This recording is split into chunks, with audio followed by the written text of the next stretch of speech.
Alo, chào Vinh, xin chào các bạn. Hôm nay thì mình chia sẻ cái món bánh tét chiên nha.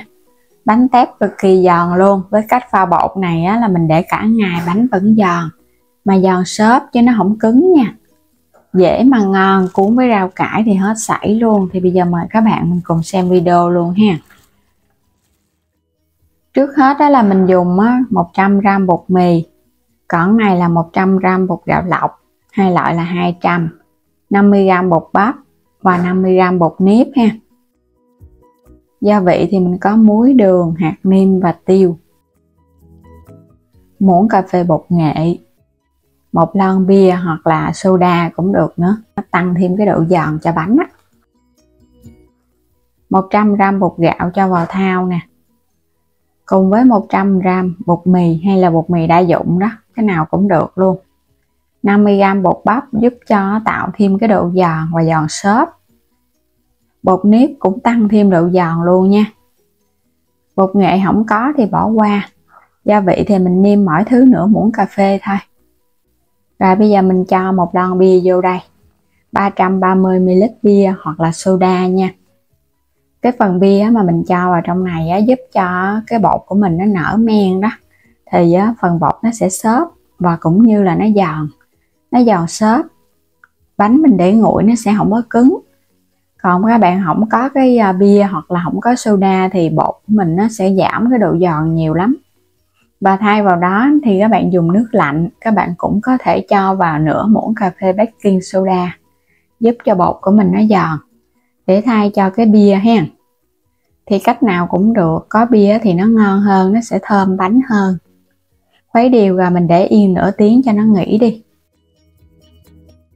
Quay qua bên đây thì mình có chuẩn bị tép. Phần tép này mình dùng con nhỏ nhỏ thì cắt đầu cắt đuôi. Còn các bạn dùng mà tép nó lớn thì có thể lột ra bớt nha, chứ vỏ nhiều quá ăn cũng không ngon đâu. Mình khuấy cái phần bột trở lại nữa sau nửa tiếng cho nó nghỉ. Bây giờ sẽ cắt khoảng vài cái cọng hành lá nhỏ nhỏ cho vô. Hành thì các bạn cho vào trong bột của mình, khi mà chiên lên cái bánh nó thơm lắm. Rồi cho hết 300g tép vô đây luôn. Hôm nay đi chợ thì mình mua được cái con tép này là tép sông này các bạn. Tép sông nhưng mà nó cũng hơi lớn lớn rồi. Các bạn mà mua được cái con tép rong nhỏ nhỏ đó, cho vào chiên nó càng ngon nha. Có cái vỏ nó mềm thì mình chiên vào trong bánh nó không có sạm, và chiên lên nó giòn giòn á. Trộn đều xong thì bột nó sẽ hơi lõn ra một chút. Bây giờ bắt đầu đi chiên được rồi. Cái chảo dầu phải nóng, dầu hơi nhiều một chút. Có cái chảo nhỏ đó thì mình dùng luôn cái chảo nhỏ để làm mỗi một cái chảo là một cái bánh đó. Còn nếu mà các bạn dùng chảo lớn thì mình múc một cái bánh khoảng một vá bột vậy nha, dàn cho nó mỏng ra để cho cái bánh của mình nó đừng có bị dày quá đó. Dày quá nó cũng giảm độ giòn. Chiên chút xíu nó nổi lên trên vậy nè. Các bạn để mức lửa trung bình nha, chiên cho nó chín từ từ á. Thấy cái mặt ở bên dưới nó vàng đều, nó giòn rụm luôn nè. Bây giờ mình trở một cái mặt nữa, mình chiên hai mặt cho nó vàng giòn nha. Thơm quá chừng luôn rồi, thơm cái mùi tép. Bánh tép là phải có cái mùi tép đặc trưng. Có cho bia thì bột của mình nó xốp và nó có men bia, nó cũng thơm nữa đó. Rồi cái bánh hấp dẫn quá chừng. Rồi mình cho vô mình chiên tiếp nha. Các bạn múc cái phần bột vô thì mình cho nó nhẹ nhàng thôi, để nó không có bị rơi cái phần bột ra bên ngoài, thì cái bánh của mình nó cũng dễ bị cháy khét xung quanh nha. Dàn dàn ra, để chút xíu bắt đầu nó nổi lên trên nè, rồi các bạn cứ chiên tiếp cho nó vàng. Trong kênh mình có bán thêm các sản phẩm nữa đó, thì mời các bạn bấm vào góc trái video nó có hiện lên sản phẩm và chọn mua ủng hộ mình với nha. Bánh mình chiên vàng giòn thì vớt nó lên xong rồi các bạn để cho nó ráo dầu, thì mình để nguội nó mới giòn ngon nha. Chiên nó hơi trắng thì cái độ giòn nó sẽ ít hơn là các bạn chiên mà nó vàng nhiều. Chiên mà nó hơi vàng vàng vậy nè thì cái độ giòn nó nhiều, và để lâu nó cũng không có bị mềm. Ngon quá. Bánh tép chiên, một món ăn dân dã của miền sông nước. đơn giản mà ăn cực kỳ ngon luôn á. Bánh tét này nè các bạn có thể làm mình kết hợp với nước lèo, hoặc là mình kết hợp với các món hủ tiếu khô rồi cũng ngon nữa nha.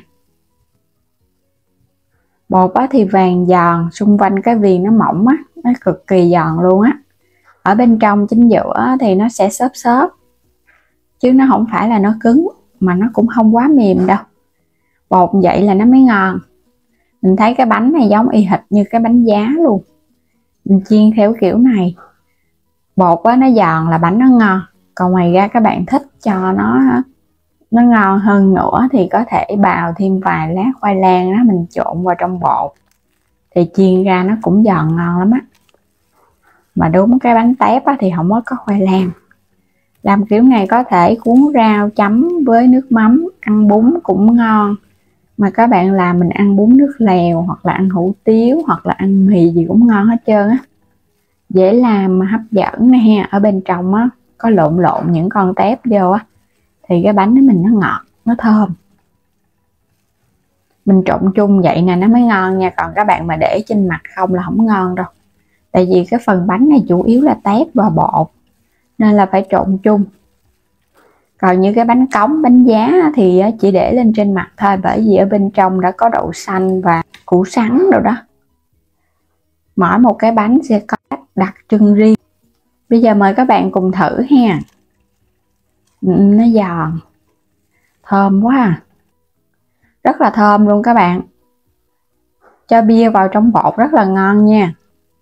Nó thơm mà nó xốp xốp. Phần tép mình chiên lên nó cũng dậy mùi nữa đó. Phải có thêm hành lá vào trong bột thì nó mới ngon. Có chút bột nghệ giúp cho bánh của mình nó vàng, nhìn cái màu nó cũng hấp dẫn hơn. Cái bánh nào càng mỏng á là nó càng giòn nhiều á. Cái bánh này mình chiên hơi tới lửa nè, nó hơi vàng chút nhưng mà nó giòn nhiều lắm. Giòn nhiều hơn là cái bánh mà các bạn chiên nó hơi trắng á. Cuốn rau ha. Bây giờ mình sẽ đi làm một tô bún nè.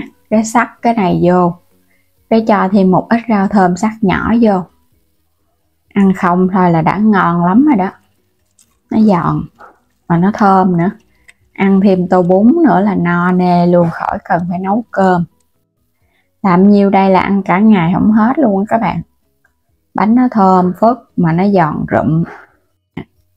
Và bây giờ cảm ơn các bạn đã theo dõi hết video của mình nha. Vui lòng đăng ký ủng hộ kênh và mua thêm các sản phẩm ủng hộ mình với nha.